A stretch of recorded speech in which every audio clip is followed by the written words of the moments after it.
Dernière question, Monsieur le ministre, si vous le permettez, des informations font état d'imposition de visa aux ressortissants de l'AES dans l'espace CEDEAO. Qu'en est-il?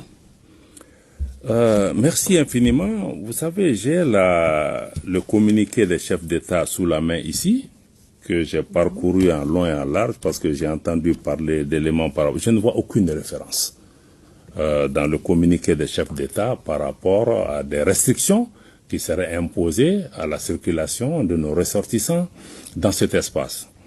Mais même si ce que vous dites, s'il était avéré, ça veut dire que ça nous donne raison en ce sens que probablement les responsables de la CEDEAO ou certains responsables de la CEDEAO ne sont pas sortis des anciennes méthodes, toujours de faire peur aux populations, de faire le chantage aux populations, d'utiliser les populations comme une arme pour créer des problèmes avec leurs dirigeants.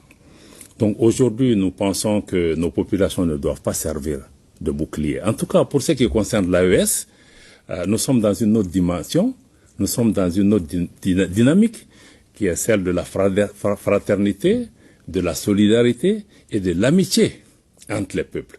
Et dans ce contexte, toutes les populations africaines sont les bienvenues dans notre pays et je voudrais, au nom des plus hautes autorités du Mali, rassurer nos compatriotes que tout est mis en œuvre par les plus hautes autorités pour pouvoir protéger et appuyer apporter toute l'attention nécessaire à nos ressortissants qui vivent dans les autres espaces autour de nous. Mais je pense que les gens doivent pouvoir se rassurer et continuer à vaquer à leur occupation. Dans tous les cas, vous savez, un processus d'intégration, il y a des gains et des pertes pour tout le monde. Mais nous devons travailler à minimiser l'impact pour nos populations et c'est à ça que s'attellent nos autorités. Mais il faut aussi qu'on comprenne que le chemin qu'on a pris est un chemin difficile, qu'il y a des conséquences, il y a des difficultés, mais tout est fonction de l'objectif que nous recherchons.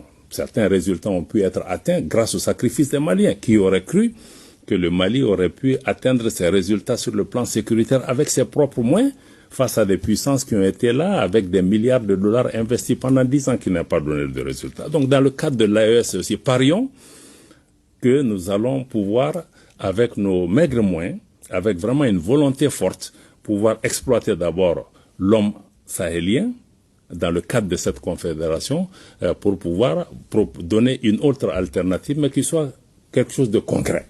Pas un rêve qu'on vend aux gens, mais quelque chose de concret et dont nos citoyens commenceront à voir le bénéfice à court, moyen et long terme. Monsieur le ministre, on s'en voudrait de vous laisser partir sans avoir votre réaction sur le sommet spécial de la CEDEAO qui s'est tenu ce dimanche même et dont les conclusions concernent les États de l'AES, notamment l'instauration de visas pour ces pays-là. Quelle est votre réaction?